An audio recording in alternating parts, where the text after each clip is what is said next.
네, 64, 65 묶어서 5계명이 요구하는 것과 금지하는 것을 같이 하겠습니다. 63은 5계명이 요구하는 것은 무엇입니까? 5계명이 요구하는 것은 지위나 관계상 윗사람이든지 아랫사람이든지 동등한 사람이든지 다른 사람을 존중하고 의무를 다하는 것입니다. 65문 5계명이 금지하는 것은 무엇입니까? 5계명이 금지하는 것은 다른 사람의 지위와 관계에 합당하게 존중하고 의무를 다하는데 소홀하거나 거스리는 것입니다. 이렇게 진술을 하고 있습니다. 5계명은 부모와 자식의 관계에 대한 말씀만으로 이것을 묶어놓고 있지 않습니다. 이 계명은 보다 광의적으로 해석이 되어서 교훈이 되어야 한다는 것이 5계명에 대한 보편적인 해석과 적용의 견해입니다. 소위문답에서 5계명이 요구하는 것은 비단 부모와 자녀에 관한 문제에서 지나 인간 관계, 인간 사회 각 지위와 또 서로의 관계에 따라서 윗사람이 되고 아랫사람이 되고 평등한 관계가 있는데 이러한 정해진 관계와 질서와 권위에 따라서 높일 자를 높이고 그에 대한 의무가 있으면 이것을 준행할 것을 강조하면서 이 계명의 의미를 광범위하게 해석하고 있는 것을 보여줍니다. 신약 성경에서도 이미 말씀드린 바대로 에베소서 5장 22절에서 부부관계의 대의를 설명하고 또 6장 1절에서 3절에 보면 부모와 자녀들 간의 대의를 이야기하고 또 에베소서 6장 5절에서 8절에 보면 주종관계의 대의를 각각 설명하고 있는 것을 볼 수 있습니다. 오늘 본문을 살펴보면 각 사람은 위에 있는 권세들에게 굴복하라. 권세는 하나님께로 나지 않음이 없나니 모든 권세는 다 하나님의 정하신 바로 이렇게 말씀하고 이어지는 2절 3절에 그러므로 권세를 거스르는 자는 하나님의 명을 거스림이니 거스르는 자들은 심판을 자취하리라. 권한들은 선한 일에 대하여 두려움이 되지 않고 악한 일에 대하여 되나니 내가 권세를 두려워하지 아니하려느냐 선을 행하라 그리하면 그에게 칭찬을 받으리라. 이렇게 이어서 말씀하고 있는 것을 볼 수 있습니다. 그리고 7절에 모든 자에게 줄 것을 주도해 공세를 받을 자에게 공세를 바치고 국세 받을 자에게 국세를 바치고 두려워할 자를 두려워하고 존경할 자를 존경하라. 이렇게 분명하게 명령을 하고 있습니다. 10계명의 해석과 적용은 이렇게 부모로 대표되는 모든 공경해야 될 자들을 공경해야 하는 것이 마땅하다 이렇게 설명을 하고 있는 것입니다. 모든 조직의 질서와 권위 속에서 설령 그것이 세상에서의 조직과 질서 속에서라 할지라도 위아래 혹은 평등의 지위의 관계 속에서 높여야 될 사람들 그 사람들은 반드시 높이고 그 권위를 가지고 높인 자리에 있는 사람에게 우리가 마땅히 수행해야 될 의무가 있다면 절대로 소홀히 하지 않고 그 일을 충분히 마땅히 정확히 그것을 행하라고 성경은 말씀하고 있다는 점을 유의해서 봐야 합니다. 자녀가 가정에서 부모에게 공경함이 하나님께서 정하신 법이듯이 하나님께서는 그 정해진 조직과 질서와 권위를 통해서 하나님 자신을 나타내시고 그리고 그것을 유지하시는 하나님의 통치를 통해서 하나님의 뜻을 나타내십니다. 그래서 우리 보고 그것을 따르라, 지켜라 이렇게 말씀하고 있는 거예요. 진리는 분명하게 우리에게 모든 권위가 모두 하나님께로부터 나왔다 이렇게 못을 받고 있습니다. 그리고 이것을 따르지 않고 불순종하거나 권위에 대항하거나 불복종하는 것은 다 죄라고 간주하고 있는 것입니다. 모든 기관과 조직과 이 질서는 인간이 타락한 이후에 생겨난 것이지만 그렇다더라도 하나님께서는 그 제도 속에서 조직과 질서를 세우시고 그 모든 통치의 수단과 권력을 모두 인정하시고 이러한 것들을 통해서 인류를 보존하시고 사회를 지탱하시고 질서를 이루어 나가게 그렇게 하시는 것이 하나님의 뜻이라는 것을 알 수 있습니다. 그러는 가운데 하나님께 복종하고 하나님을 경외하고 하나님께서 원하시는 나라를 세워나가도록 하나님께서는 인간이 만든 조직, 권위, 질서 이런 것들을 모두 사용하고 계시는 하나님이라고 하나님 자신을 그렇게 우리에게 이해하게 하고 있는 거죠. 그러므로 모든 권위와 질서와 조직은 하나님이 원하시는 그 목적에 맞게 유지되고 진행되어야 합니다. 세상에서든지 교회에서든지 간에 누구도 이 하나님이 인정하시고 하나님께로부터 비롯된 이 권위와 질서를 혼란에 빠뜨리거나 무질서를 초래하거나 권위에 도전하거나 불복하는 일은 성경에 나왔어요. 하나님의 심판을 자초하는 일이다. 오늘의 본문이 우리에게 교훈하듯이 모든 권위자들은 부모와 동일하게 존중되고 그에 대한 모든 복종의 의무를 다해야 된다고 성경은 우리에게 권고합니다. 하나님이 이렇게까지 복종을 우리에게 말씀하시는 이유는 무엇 때문이겠습니까? 결국은 모든 권위와 질서에 대한 도전이 합리화되고 이것이 허용이 되어버리면 그 사람과 조직만 무너지는 것이 아니라 나아가서는 하나님의 권위까지 실추되고 무너지는 일들이 꼬리를 이어서 일어나기 때문에 하나님은 모든 권위의 뿌리가 하나님이시고 하나님이 그 모든 권위와 질서를 보존하고 계시고 절대로 이것에 도전하는 것을 하나님이 허락하지 않는다고 말씀하고 계시는 겁니다. 그러므로 하나님께서 5계명을 통해서 모든 관계와 그리고 위치 속에서 합당하게 존중하고 의무를 다하도록 명령하셨고 이것에 소홀히함이 없어야 된다고 우리에게 어떤 지침을 분명하게 세워놓으시는 거예요. 바울은 말세의 사람들을 이야기하면서 디모데후서 3장 2절에서 부모를 거역하며 이렇게 지적을 했습니다. 여기서 거역하며라고 번역된 헬라어 아페이데이스라는 단어가 순종하지 않는, 다루기 힘든 이라는 의미를 나타냅니다. 순종하지 않는, 다루기 힘든. 자녀들은, 그리고 아랫 사람들은, 그리고 성도 여러분들은 순종하지 않는 사람들이 되어서는 안 됩니다. 다루기 힘든 사람이 되어서는 안 돼요. 부모의 말씀에 언제든지 순종하고 복종하면서 부모가 나를 기르시기에 전혀 힘들지 않도록 하는 것이 자녀들의 도리입니다. 여러분들이 시집 보내고 장가 보내면서 부모님께서 너를 키웠던 모든 시간이 내게 행복이었단다. 너는 참 무던하게 부모의 속을 썩이지 않고 엄마 아빠에게 축복 같은 그런 아들이었고 딸이었단다. 이렇게 부모님께 마지막으로 그런 얘기를 듣고 시집 가고 장가 가란 말이에요. 오늘까지 네 키우느라고 등골이 휘어지고 아이고 빨리 시집 가라. 내가 너에게서 좀 해방돼야 되겠다. 이거는 아니라는 겁니다.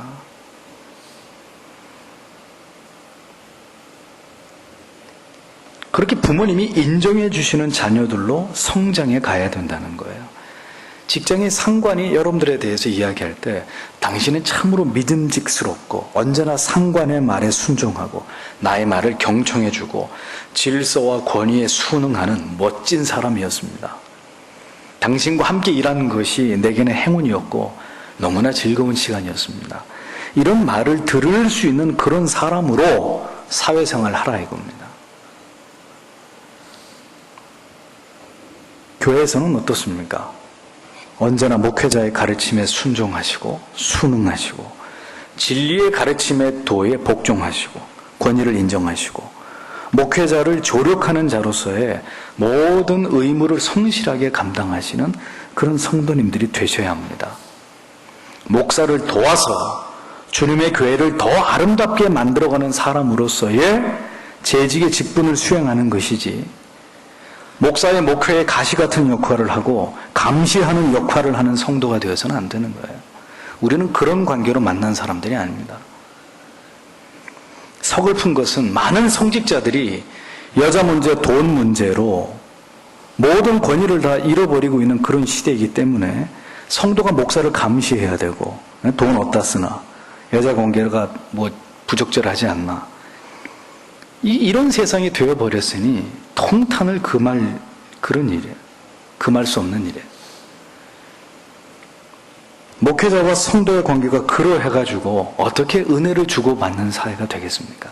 어떻게 예수의 사랑을 이야기할 수 있고 하나님의 나라를 세워갈 수 있는 그런 관계가 되겠습니까?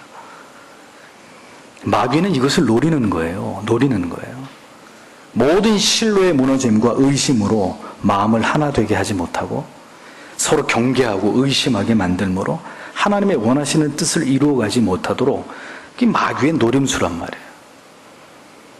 함께 힘을 모아서 하나님의 나라를 이루어가고 목회자로 하여금 한 교회를 목양하는 일에 어려움이 없도록 돕는 것이 직분자들의 역할입니다. 하나님이 세우신 권위에 대한 아름다운 복종입니다.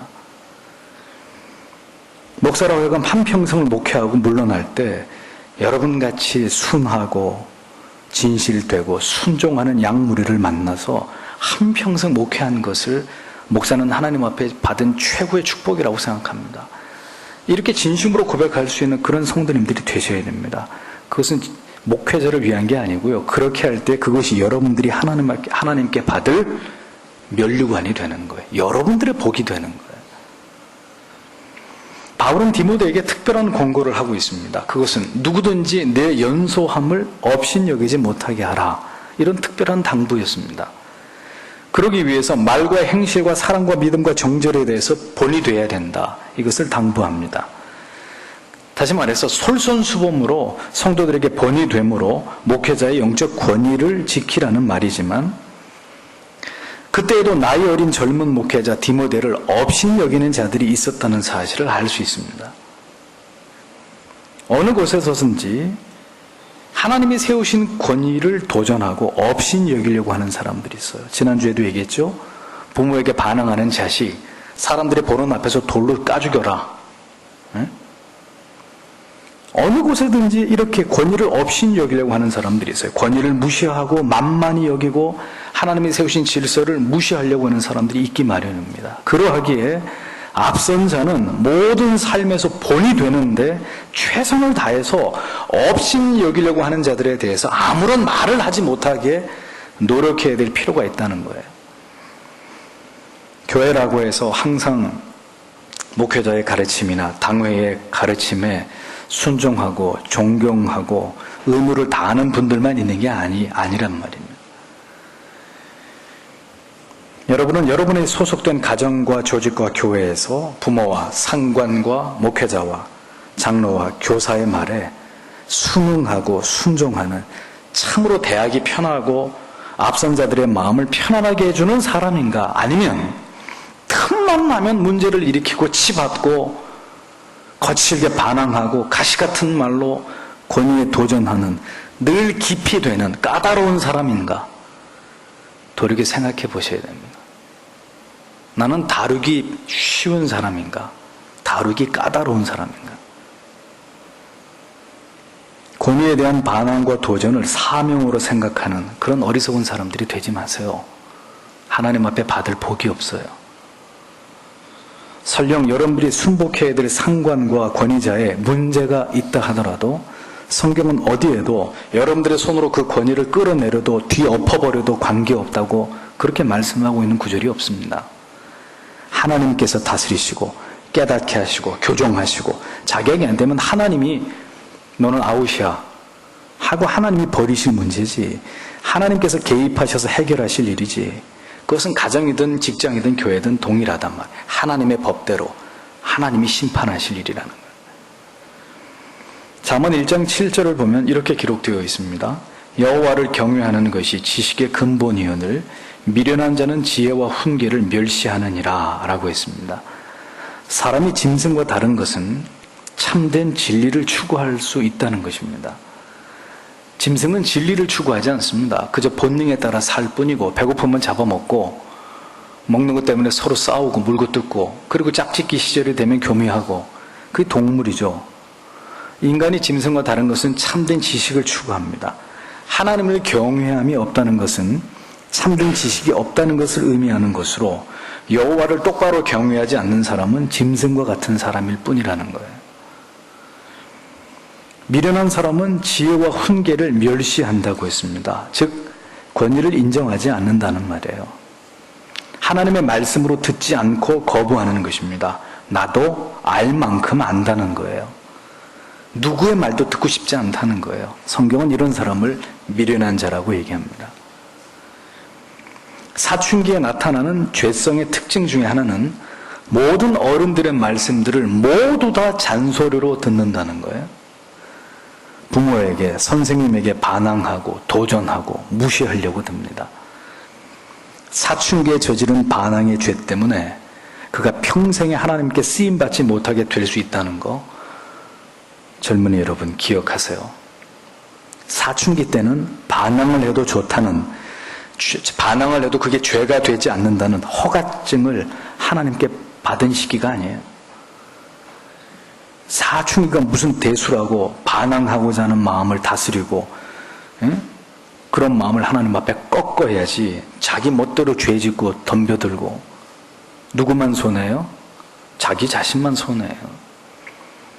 예수를 믿는 하나님의 자녀들은 그렇게 사춘기를 보내라고 성경이 가르치고 있지 않아요. 오히려 많은 염려가 있고 두려움이 있고 미래에 대해서, 인생에 대해서 걱정이 생길 때 성경을 펴고 진리를 묵상하고 좋은 양서들을 읽으면서 그것으로 한평생 자신의 정신의 바탕이 될 인격을 형성하는 양식으로 삼고 깊은 사색과 그리고 예술에 대한 감각을 길러서 한 사람의 영혼과 인격이 풍성해지는 과정으로 삼는 것이 그리스도인으로서 합당하게 사춘기를 지나가는 방법이란 말이에요. 성에 대해서 눈을 뜨면서 왜곡되고 더럽혀진 성을 접하면서, 그래서 평생 지워지지 않을 영혼의 오염으로 하나님 앞에 죄를 짓는 그런 어리석은 짓들을 해서는 안 되는 겁니다.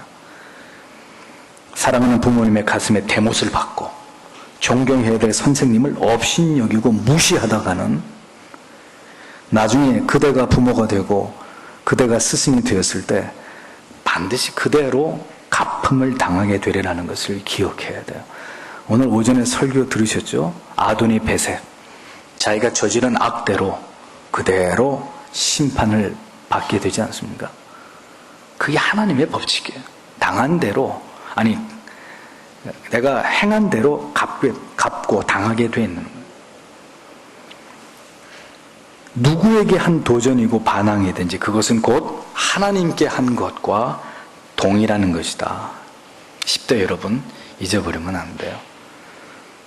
잠언 1장 7절 이하에 바로 이어서 그래서 이렇게 말씀하시잖아요. 내 아들아, 내 아비의 훈계를 들으며 내 어미의 법을 떠나지 말라. 이는 내 머리에 아름다운 관이요 내 목에 금사슬이니라. 이렇게 말씀하고 있습니다. 아비의 훈계, 어미의 법, 벌써 이 단어 자체에서부터 부모에게 공경할 마음이 없는 자녀에게는 이 커다란 부담감으로 다가올 거예요. 벌써 이 단어들만 봐도 머리가 찌끈거릴 거예요. 왜 그런 줄 아세요? 여러분들이 죄인이기 때문인 거예요. 죄인이기 때문에. 어떤 하나님의 자녀도 부모로 대변되는 권위자들의 말에 그들의 훈계와 법에 불순종하고 대항하고서는 하나님 앞에 복을 받을 생각을 하면 안 돼요. 이 시대는 권위의 붕괴의 시대입니다. 반항과 도전과 자기 마음대로 자기 생각대로 살고자 몸부림치는, 법도 없고 원칙도 없고 존경도 없고 순종도 없는, 한마디로 미쳐 날뛰는 세상이에요. 혼돈과 공허 속에서 세상에 질서를 부여하신 분이 하나님이십니다.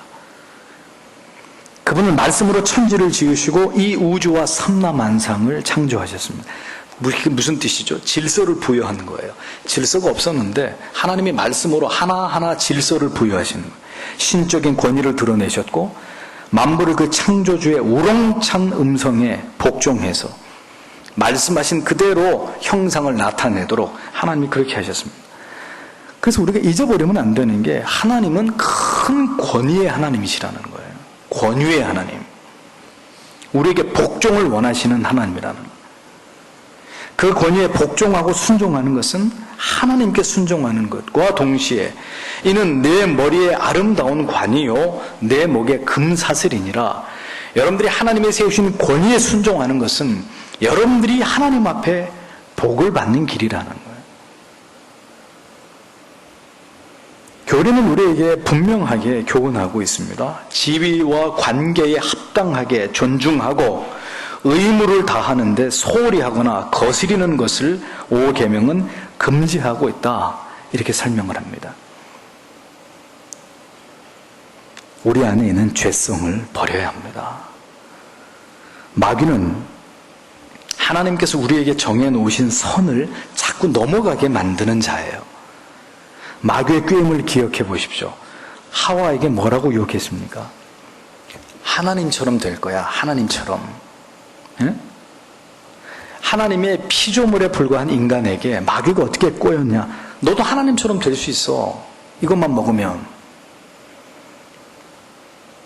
최초의 죄는 하나님의 권위에 도전한 사탄이 역시 하나님의 권위에 도전하도록 꾀임해 결국 인간이 넘어가는 것으로 시작됐습니다. 그러니까 모든 죄의 최초는 도전인 거예요. 반항과 거부인 거예요. 권위에 대한 불순종인 거예요. 그게 죄의 시발입니다. 마귀는 우리의 자리를 이탈해서 월권을 하게 하고 권위에 도전하게 하고 존중해야 될 사람을 없인 여기게 하고 중요하게 여겨야 될 대상을 소홀히 여기게 만드는 거예요. 순종해야 될 위치와 자리에 있는 분을 거스르게 하는 것은 모두 다 마귀의 짓이에요. 합당하게 존중하고 의무를 다하는 것을 소홀히 하게 하고 거스르게 하는 일, 그것을 싫어하게 만드는 일이에요. 내가 왜 그래야 되는데? 내가 뭐가 모자라서 내가 저 사람한테 왜 그래야 돼? 이렇게 거스르게 만드는 그런 모든 마음의 배후에는 사탄이 있다는 거예요. 하나님의 뜻은 결코 불의와 비진리에 대한 봉기이고 저항이지 합당한 올바른 진리와 하나님이 세우신 거룩한 권위와 질서에 대한 도전이 아닙니다. 그러므로 최선을 다해야 되는 거예요. 존중하고 의무를 다해서 그렇게 부모님을 향해서 모든 권위자들을 향해서 나아가서 하나님을 향해서 여러분들이 해야 될 모든 도리들을 마지 못해서 마음을 다하지 않고 겉으로는 순종하나 속으로는 거스르면서 그렇게 행하는 모든 일들이 다 죄성에서 비롯된 계명을 어기는 죄가 된다는 것을 잊지 않으셔야 합니다. 그래서 오늘도 우리에게 필요한 것이 뭘까요? 결국 순종할 수 있는 마음과 은혜 주시기를 기도해야 되는 거예요. 그것이 여러분들의 신앙과 마음과 인격을 아름답게 하시는 길이고 하나님이 주시는 아름다운 은혜와 신령한 복을 누릴 수 있는 첩경이 된다고 성경은 가르치는 것입니다. 오늘도 이 말씀에 대한 깨달음이 여러분 모두에게 함께 하시기를 바랍니다. 기도하겠습니다.